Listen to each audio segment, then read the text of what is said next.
Bishop War College Issue 1 is a comic focus around the Captain Commander's attempt to train new mutants to well prepare them for future troubles. 4. Bishop recently proposed a training program, war games for younger mutants to sharpen their offensive and defensive capabilities. It's supposed to be an exercise, a safe space to try to forge new connections. But the war is about to get real. So with that said, this issue opens with a data page from Moonstar to Magic speaking about a certain instructor's methods, suggesting that maybe, just maybe, he is going too far with his level of intensity towards his new recruits.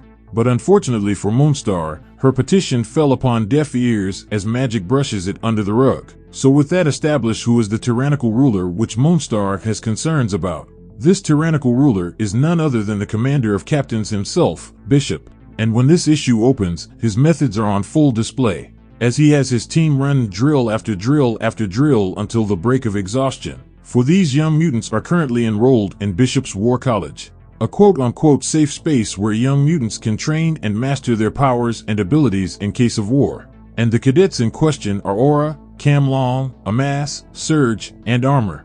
And these young mutants have had enough, because Cam Long just called for a timeout, because Bishop has had them moving all day to the point where something had to be done. So in a commanding tone, Bishop disregards their concerns and orders them to go again. But in an act of defiance, they refuse, in which Bishop claps back by saying, "You won't get any time for a break when Orchis or anyone else comes to burn this place down." But despite the harsh truth, the team wasn't having it, with the exception of one member, which was Amass, because Amass, much like Bishop, came from a time when the world was in concert war. And if you want to know more about that, you could check out the Threshold storyline in Marauders.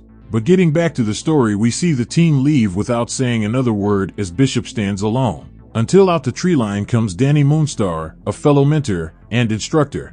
And much like the young mutant, she disagrees with Bishop's methods and tells him that Surge could be right, in which Bishop responded by saying he expected some levels of whining and complaining and that they would be back.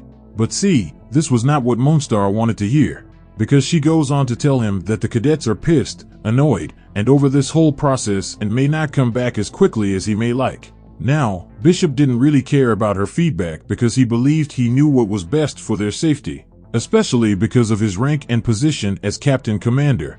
But little did he know Moonstar wasn't scared of his title, because behind his back she had a few private meetings of her own with other captains. And they were in agreement that Bishop had this team long enough, and he had pushed them far enough. So as a consequence, they granted him just one more day with them before they moved on. Now, this wasn't what Bishop wanted to hear, because in a fit of rage, his eyes began to glow a vibrant pink as he manifested his mutant ability. So with tension rising, he yelled out that she had no right to do any of this behind his back. But to his shock, Moonstar wasn't having it and replied by saying that she wasn't going to be bullied by him. Now this caught Bishop completely off guard, because this really forced him to do a little bit of self-reflecting. Because this is hard for him to accept, because he came from a time when mutants were hunted and they had to fight for their survival. So after Moonstar left, he sat alone reflecting on how to best manage his time before leaving himself. And that's when we get a surprising revelation, because in the shadows the Von Strucker twins were laying in wait, for Andrea and Andreas Von Stucker have made it to the island of Krakoa and they weren't alone. So following that, we transitioned over to two mutants that were under Bishop's charge, and they were ranting about their experience with Bishop, talking about how hard he is as a teacher and how they didn't like him. But even Aura had to realize that there may be some truth to what Bishop had to say, because she states that they have to be ready to protect themselves and this special place if someone was to come. Now, this dialogue establishes that these young mutants are fully aware of the importance that a veteran like Bishop brings to the table, whether they like it or not. And with those words, Anra and Cam Long began to share a passionate kiss. So following that, we skip over to the Green Lagoon bar, where we see Armor and Amass having a conversation about the day prior events, and how everything would eventually blow over and everyone would be good. So with a race against the clock, we jump over to Bishop talking to Tempo. And the purpose of this meeting was for Bishop to ask his friend Tempo for a favor. Not just any favor, but a favor that only she could pull off. Now at first, she was against it, but the more he spoke and explained, the more she was interested. So with Tempo officially on board, she let it be known that she never tried anything like this before. So because of that, she has no idea how long she could hold it for. Now, as of right now, we have no idea what he asked of her, but there is one thing we could be sure about, and that is it could be something that pushes the boundaries of the War College. Cause in the following page we get another data page, and this one is a note from the Quiet Council to him, basically saying not to break and push them too hard because, at the end of the day, he should be seen as a teacher, not a drill sergeant. But following that we see Bishop awake from a nightmare in a cold sweat, for his nightmares is only of death, destruction, and a future he would do anything to prevent. So unable to sleep, he makes his way to the beach for his final day of training for this class. And the way he opens it is by giving them his background and reasoning for being strict by saying that he came from a future where mutants are hunted, murdered, and exterminated, and that being a mutant was a constant fight, and that he came here to keep that from happening. So if he comes off as too harsh or too pushy, it's only because he wants them to live. So with the help of his motivational speech, the team was now on board to give him another try. Now, that's what brings us to the caves of Krakoa. For the roots of this mighty island extends like a massive maze, filled with twists and turns as it reaches all the way to the ocean floor where there is only stone and magma. Now the reason why they are there is very sly on Bishop's part, because down there they are away from the gaze of the other war captains.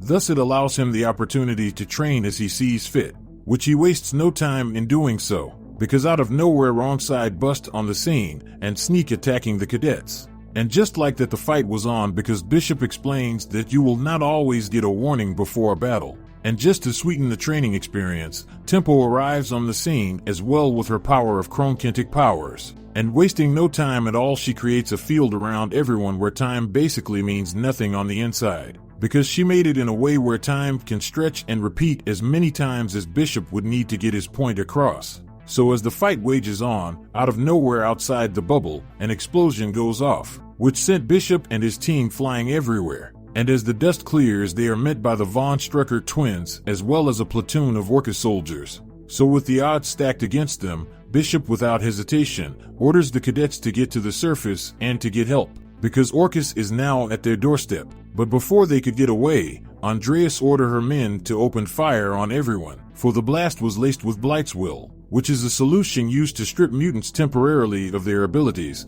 basically making them defenseless. So like the warriors they are, Tempo and Bishop fought with all their might to keep the twins at bay until they are hit with this mysterious blast, which causes them both to disappear in thin air. So with the cadets and Wrongside alone, they quickly start to make their way to the surface when they realize that they are completely powerless. So while all that is going on, we pick up with our boy Bishop waking up in an all too familiar location, Xavier's School for Gifted Youngsters. But only this version of the school is run by a black X-Men lineup, for Cyclops and Jean Grey are now African Americans. So with issue 1 coming to an end with Bishop landing in a different dimension, we transition over to issue number 2, opening with Bishop awakening in an unknown but way too familiar surrounding, saying that he has traveled across time and space, more than he could even count. He has watched his loved ones die over and over again. He has won wars and lost wars. He saw empires rise and fall. He has even witnessed things no other mortal has ever witnessed. So because of all of that, he was under the assumption that he had basically seen it all.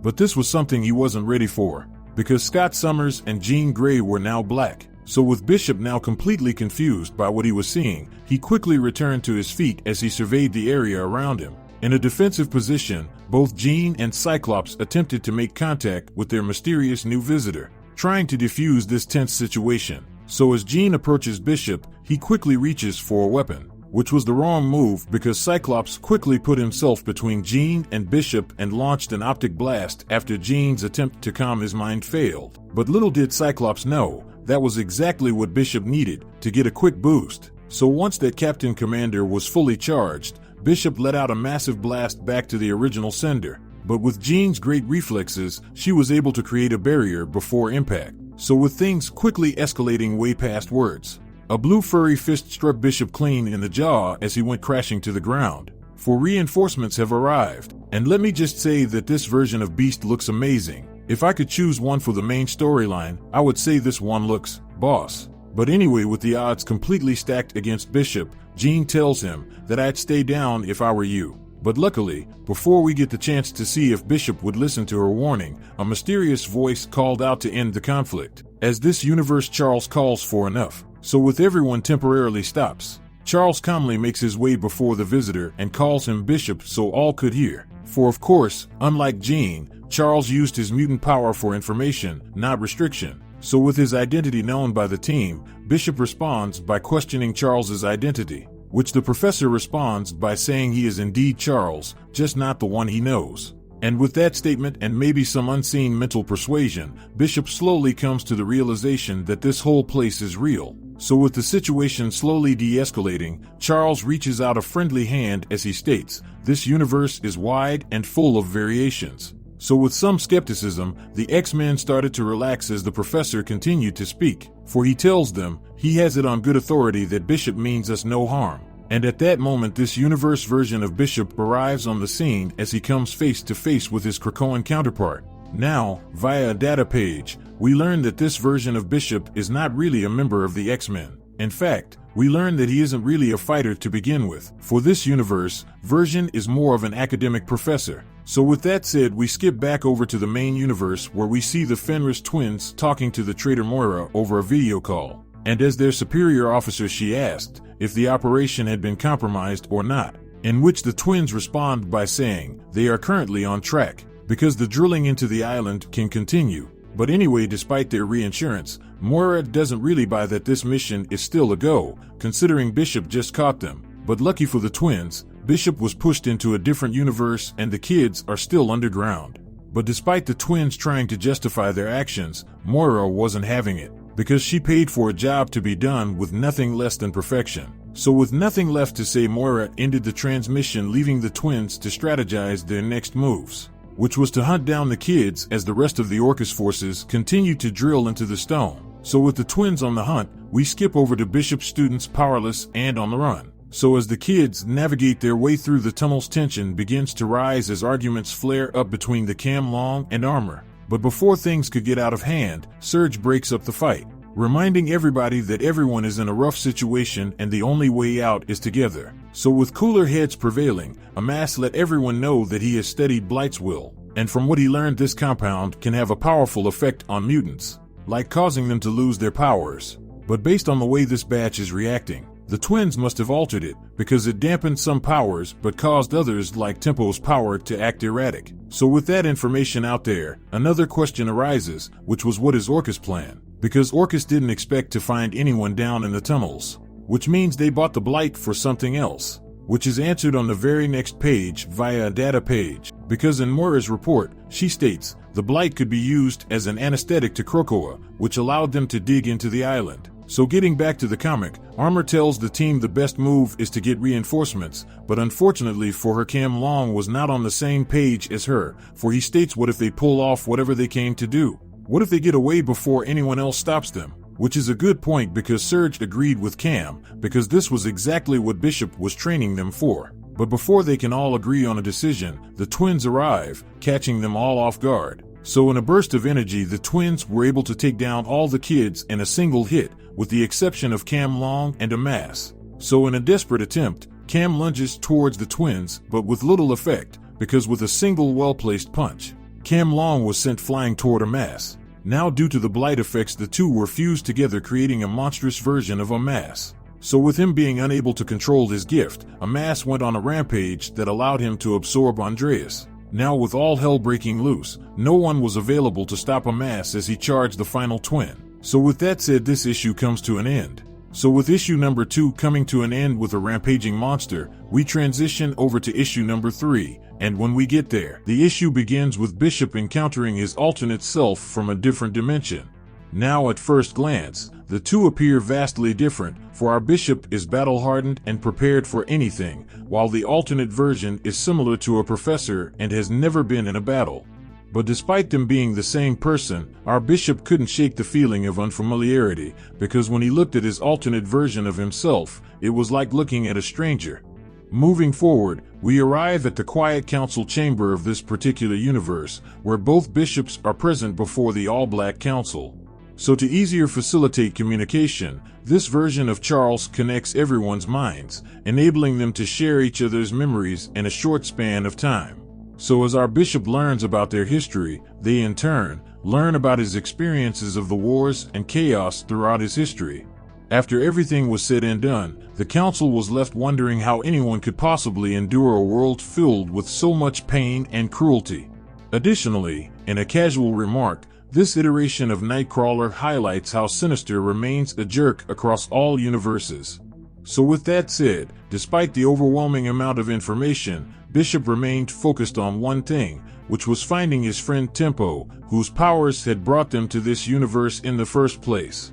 However, to Bishop's surprise, in this universe Tempo went by her human name, Dr. Heather Tucker, for this version of her was not a mutant. So after Bishop's shocking revelation, we switch back to our universe, Earth 616, where we find ourselves aboard the Orchis station, the Bloom, with Moira overlooking the Earth while conversing with Phylong, who, on a side note, is a member of Orchis who is currently featured in the Invincible Iron Man comics, fighting against Tony Stark. So with that said, the two discuss their lack of communication from the Strucker twins down on Krakoa, particularly regarding access to the prison known as the Pit.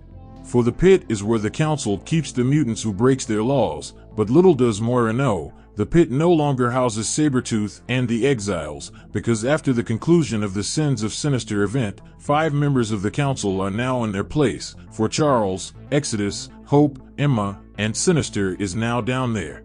But anyway, Moira also states that even if the twins don't make it to the Pit, the Blight alone could drive the island of Krakoa crazy, which could be a huge problem for the mutants moving forward. So speaking of the twins, we skip over to the island, where we witness Andrea's frantic sprint for safety towards her troops, just as a colossal boulder obliterates their subterranean drill. In response, Andrea commands her soldiers to stand down, as her twin brother is ensnared by the beast. So as the soldiers comply, Andrea cautiously approaches the creature, but before she went, she instructs her men to cover her in case of an emergency. However, as she approaches the beast, a hint of familiarity comes across his face, as it permits Andrea to approach. Now with Andrea and the beast face to face, she takes out a gas grenade and tosses it on the floor, and immediately put on a gas mask as the effects knock out the beast before her, splitting it back up into 3 different people. So with the threat over, Andrea quickly grabbed her brother as her soldiers took the other 2 mutants into custody. So once the enemy was far enough away, Wrongslide emerged from the rubble, for he was covering several of the students, which protected them from being taken. So with them safely out of dodge, the 4 contemplated what the twins could be up to, for they correctly assumed that the bracelets the twins were wearing are what kept them from being affected by the Blight. But that wasn't all they figured out, for they also discovered that the twins dug in the direction of the Pit, where everyone still believed Sabretooth to be. So with the island being weakened and the twins on the verge of breaking into the Pit, we skip back over to Earth 67, where Bishop is standing at the entrance of a Krakoan gate. And before they enter the gate, Destiny calls for a word with our Bishop alone to tell him she understands that she doesn't know him, and the threads of time are difficult to read, but something does stand out, for she foreseen something dark coming for Bishop and all he loves. Which was of no surprise for Bishop, for in his world that is a constant. Now, with that ominous warning out of the way, Bishop and his doppelganger enter the gate and exit in New York City. Now this place shocked Bishop, for in this world everyone lived in peace, as mutants and humans lived together. So as they walked the streets of this paradise, Bishop wondered what his life could have been if everyone got along, without war. For this universe showed him how life could be if Charles's dream became a reality. So as they approached the lab, this universe version of Tempo walks up behind them and asks her Bishop who his friend was, but without no hesitation, our Bishop got in Tempo's face and states that he knows who she really is, and to stop pretending to be human. But before Tempo could respond, an enormous explosion erupted from the lab, sending them all flying in the opposite direction. For the Human Liberation Front, donning Iron Man-like armor, emerged from the flames, declaring their mission to bring down all mutants and elevate humanity instead. So with that said, issue number 3 of Bishop War College comes to an end. We transition over to issue number 4. So with that said, this issue picks up on Krakoa, with Magic walking around Krakoa looking for Bishop and his missing team. So with him and his squad being nowhere to be found, she then travels to the Blue Lagoon to talk and gather additional information. So as Magic grows suspicious, we skip over to Earth 63, right where the previous one left off, with Bishop fighting back against the Human Liberation Front.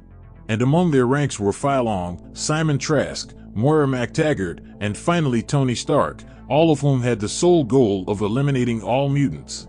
So as the fight intensifies, we see on the very next page that Tempo's father is still alive in this timeline, whereas in our main timeline, he had unfortunately already passed away.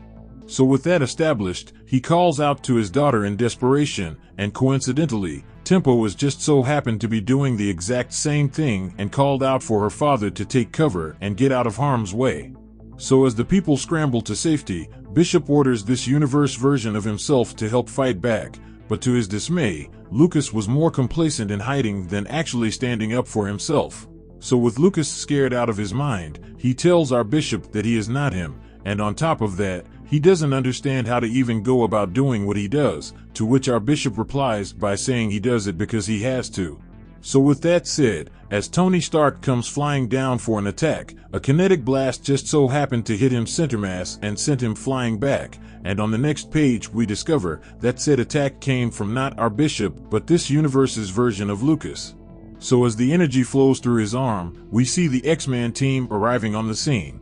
And without no hesitation, they dived right into pushing back the assault, up to the point where the battle seemed all but won.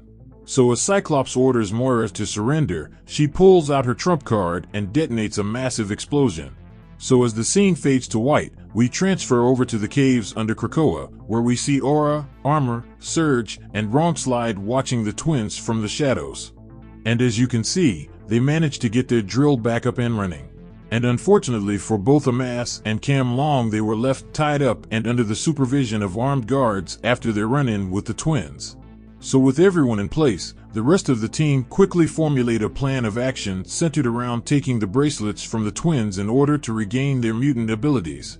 So while that was happening, we see on the next page how Andrea wanted nothing more than to get rid of both young mutants.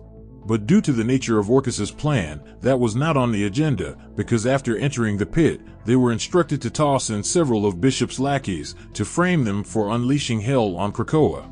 So with anticipation building, the team continues to dig until they are struck by a cave-in. A cave-in that was caused by Wrongslide. So with the path blocked before them, the Orchis team opened fire on Wrongslide, laying down a hail of bullets. So with their attention trained on him, the rest of Bishop's team was able to flank the twins, catching them off guard. So with the upper hand given to the young mutants, Surge was able to steal the bracelets right off of Andrea's wrist. And upon putting it on, the effects of the blight washed away instantly, giving her back her power over electrical absorption, which she quickly put to good use, as she blasted Andres in the stomach, sending him flying in the distance. So with the tides turning in the mutants' favor, Armor and Aura were able to free their captive friends and further press their enemies from all sides. And with that advantage, they were able to not just take one bracelet but also get their hands on the other bracelet as well, restoring Armor's abilities, which was the last thing needed to win the battle. So with the fight over, the young mutants stood victorious over the twins. But just because they won the fight didn't mean they stopped their plans, because while they were fighting, the drill was still digging. So once the battle was over, the drill managed to break through. So with the pit now open, we jump back over to the other universe where we see Bishop standing in the middle of the explosion, but to his surprise, he wasn't dead, due to someone freezing time, someone like Tempo. Because deep down, Bishop knew Heather, better known as Tempo, would reveal who she really was eventually. Because she couldn't help herself, for she wouldn't let her father die again. But unfortunately, some things can't be helped no matter how hard one tries. So with that said, Bishop tells his old friend, our universe Tempo, that it was time to go, but in a twist, she refused and stated that she needed more time, and in her grief let out yet another massive time manipulation burst of energy. So as a blinding burst of energy consumes them, Bishop could only say not again, as issue number 4 of Bishop's War Collage comes to an end. Following that, we transition over to the final issue of this mini-series. This issue picks up right after the events of the previous issue, with Tempo letting out a massive burst of energy following the death of her father. Energy that folds and twists time over and over again, making everyone involved relive the awful moment in a constant loop. Until Bishop was eventually able to break through to her and convince her to stop by saying she can't just keep resetting time. which was something Tempo didn't want to hear, because after she was hit by the Strucker's attack, her power went haywire and she found herself in this timeline. And to her surprise, she realized her father was still alive. And because he was there, she wanted to take the chance to spend as much time with him as possible, which was something that could never last. For in this timeline, their Tempo was safe at home asleep and completely unaware of what just happened, and because of that, they must leave, for this isn't their fight. But with current events aside, Tempo brings up how this timeline could offer them a chance to have real peace in their lives. However, Bishop challenges her by pointing out the lack of peace in their surroundings, because he can't shake the feeling that they brought all this chaos with them, somehow, some way. As they come to terms with this realization, Tempo ultimately agrees with Bishop and the two set out to travel back to their own timeline. So with that said, on the next page, we see the Strucker twins standing off against Bishop's War College, until out of nowhere lightning consumes the gap between the two parties. And out of the smoke stood Bishop and Tempo, so with no time to waste, the twins let out a blast of energy directly at the War Commander, but little did they know they were just powering him up, because within seconds, he sent it right back in their direction. So with the fight on, Tempo attempted to use her power, but for some reason, pain ripped through her body, causing her to fall over into Cam Long's arms, unable to fight. So with Tempo unable to battle, the War College proceeded to press the attack, and fought tooth and nail to fight back the invasion forces. And with their commander, Bishop, back, the fight was basically a done deal, because with their skills they were able to defeat the twins and imprison them within the pit, and save the day. So right when the battle was over, Magic arrives on the scene, and to her dismay, she missed all the fun. After the stressful event, the War College escorted the Orchis members to the surface. During the journey, they discussed the battle's results and addressed the issue of the blight that was spilled on the island. Bishop mentions that they will seek help from Breath of Nature to restore any damage caused. And as for the soldiers, they are being escorted to the surface and will be taken to the treehouse, where the appropriate authorities can handle them accordingly. And as for the pit, he is glad that none of the inmates was able to get free. But despite their victory, Bishop wasn't too happy about how they were able to invade the island without no one really realizing it, which is a major flaw in their defenses. Now with that said, we transfer to the pit, where we see an upset Sinister welcoming the Strucker twins to their new mental prisons, which brings the new total of prisoners up to 3. So with that out of the way, we jump over to the Orchis Bloom Station, where we see Fylong sulking over their recent defeat. For in his eyes, this whole mission was a waste of resources. But see, when Moira shows up, she completely disagrees with his assessment, because through this mission they have received valuable information about Krakoa, like who is in the pit, and who isn't.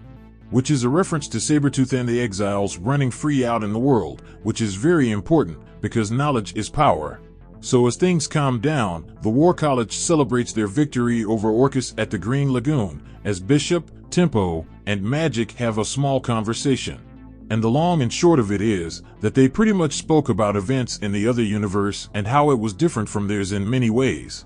So with a glimpse of what could be, Bishop is now conflicted about what to take away from the experience as a whole. Because in the alternate world, things were more peaceful, but when chaos erupted, they were woefully unprepared to handle it.